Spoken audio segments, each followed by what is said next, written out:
Congress party అధికారంలోకి వచ్చింది. రేవంత్ రెడ్డి ముఖ్యమంత్రి అయ్యారు. అంతా బాగానే ఉంది. అయితే కొత్త ముఖ్యమంత్రికి పరిపాలన కేక్ వాక్ మాత్రం కాదు అని అర్థమవుతుంది. చేసిన మొక్కులు తీర్చకపోతే దేవుళ్ళకి కోపం వస్తుందో లేదో తెలియదు, కానీ ఇచ్చిన వాగ్దానాలను నిలబెట్టుకోకపోతే ప్రజలు మాత్రం ఖచ్చితంగా ఆగ్రహిస్తారు. అయినా కాంగ్రెస్ పార్టీ వాగ్దానాలు అన్నీ ఇన్ని కావు. కర్ణాటక మేనిఫెస్టోని తెలుగులోకి తర్జుమా చేసి వదిలారు.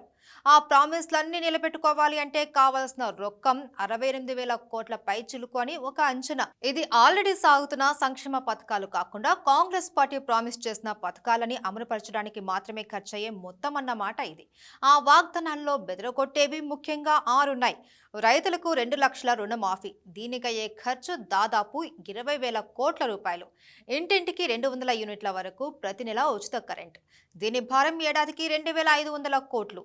ఇక 500 రూపాయలకే గ్యాస్ సిలిండర్, దీని బరువు ఏడాదికి 3,200 కోట్లు. ఇందిరమ్మ ఇళ్లకి 5 లక్షలు, ఈ పథకం విలువ దాదాపు 9,000 కోట్లు. దళిత బంధు ఏడాదికి 40,000 కోట్లు. మహాలక్ష్మి స్కీమ్లో ప్రతి మహిళకు నెలకు 2,500, దీని ఖర్చు ఏడాదికి దాదాపు 25,000 కోట్లు. ఇంతేసి డబ్బు ఎక్కడి నుంచి తేవాలి?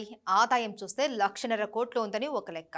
పై స్కీమ్ల ప్రమేయం లేకుండానే 2024 నుంచి 25 వార్షిక బడ్జెటే దాదాపు 3 లక్షల కోట్లు ఉంటుందని అంచనా.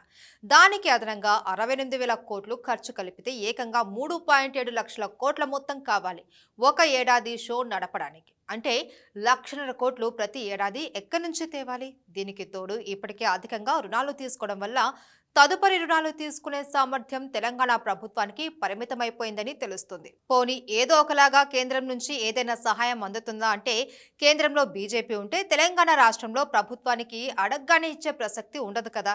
నాంచి నాంచి గీకి గీకి అడిగిన ఎన్నాళ్లకు కొంత ఇవ్వచ్చు, లేదా అసలే ఇవ్వకపోవచ్చు. ఈ నేపథ్యంలో రేవంత్ రెడ్డికి దారేది?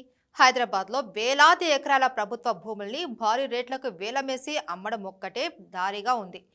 గత ప్రభుత్వం కూడా చేసింది ఇదే పని. ఆల్రెడీ రాచకొండ వైపు దృష్టి పెడతాను అని చెప్పారు రేవంత్ రెడ్డి. అంటే పశ్చిమ హైదరాబాద్ అయిన గచ్చిబౌలి వైపు కాకుండా తూర్పు వైపు రియల్ భూమ్ తెచ్చి దాని మీద నెట్టుకొస్తారేమో చూడాలి. అలా హైప్ తీసుకురావడం, భారీ పెట్టుబడులు తేవడం, ఇంకా భారీ రేట్లకు వేలమేయడం, ఇవన్నీ అనుకున్నంత తేలికైతే కాదు. కానీ ఆదాయ మార్గాన్ని వెంటనే పెంచుకోలేనప్పుడు, ఖర్చులు మీద పడుతున్నప్పుడు ఆస్తులను అమ్ముకోవడం ఒక్కటే దిక్కు మనిషికైనా రాష్ట్రానికైనా. అదే తంతు జరిగేలా ఉంది తెలంగాణలో. ఇంతకీ కర్ణాటకలో పరిస్థితి ఎలా ఉంది? అక్కడ ఇచ్చిన వాగ్దానాలు నిలబెట్టుకుంటున్నారా? అక్కడి ఛాలెంజే ఇక్కడ కూడా ఉంటుంది కదా. అక్కడ ప్రామిస్ చేసిన స్కీమ్లు ఇవ్వలేక రొప్పుతూ ఆయాస పడుతుంది కర్ణాటక కాంగ్రెస్ ప్రభుత్వం. ఒక నెల కొందరికి ఇచ్చి, మరొక నెల మిగిలిన వారిలో కొందరికిచ్చి, ఆపై నెల మరికొందరికిచ్చి ఇలా సాగుతుంది. అంటే ఎవరికి పూర్తిగా ఇవ్వట్లేదు, అలాగని ఇవ్వకుండానూ ఉండట్లేదు. అసలు ఇవ్వకపోయినా పర్వాలేదు, కానీ ఇస్తాను అని మాటిచ్చి ఇవ్వకపోయినా, లేక సగమే ఇచ్చినా ప్రజలు సంతోషంగా ఉండరు. ప్రభుత్వ వ్యతిరేకతని విపరీతంగా పెంచుకుంటారు. దానికి తోడు కర్ణాటకలో ప్రస్తుతం చిన్న రోడ్డు రిపేరుకు కూడా ఖజానాలో డబ్బులు ఉండటం లేదట. దేశంలోనే ఎక్కడా లేనన్ని విడ్డూరమైన భారీ స్కీమ్లు పెట్టుకొని ఆ భారాన్ని మోయలేక చతికిలబడుతుంది అక్కడి ప్రభుత్వం. ఇలాంటి ప్రభుత్వాన్ని ఎందుకు నమ్ముకున్నామా అనే పశ్చాత్తాపం కూడా ప్రజల్లో కలుగుతుందట. ఇక కాంగ్రెస్ మేనిఫెస్టోలో అన్నింటికంటే ఆకర్షణీయంగా ఉండి భయంకరమైన పరిణామాన్ని రుచి చూపించే పథకం ఫ్రీ కరెంట్. ఇది ఎంత గణనీయమైన భారమో అనుభవిస్తే తప్ప తెలియదు.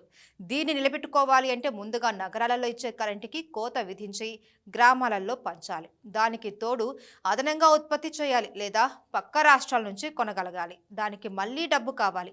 గత 10 ఏళ్లుగా అసలు కరెంటు కోత అంటే ఏంటో తెలియని ప్రజానికానికి ఆ రుచి చూపిస్తే తిరుగుబాటు మామూలుగా ఉండదు. కనుక కోతలు విధించకుండా ప్రామిస్ చేసిన మేరకు ఉచితంగా కరెంట్ అందించే పని పెట్టుకోవాలి. అసలే ఆదాయం సరిపోవట్లేదు అంటే ఇలాంటి భారాలు ఎలా ఉంటాయో ఊహించండి. ఇన్ని ఛాలెంజ్ల మధ్యన పార్టీలో సీనియర్ల నుంచి అసమ్మతి రాకుండా జాగ్రత్త పడుతూ 64 మంది ఎమ్మెల్యేలు మాత్రమే ఉన్నందున ఏ బీజేపీయో రాజకీయ అస్త్రం ప్రయోగించి ప్రభుత్వాన్ని పడగొట్టే పరిస్థితి వస్తే దాన్ని ఎదుర్కొంటూ ప్రజలకి వాగ్దానాలు నెరవేర్చి సుస్థిర పాలన అందజేయడం ఆషామాషీ వ్యవహారం కాదు.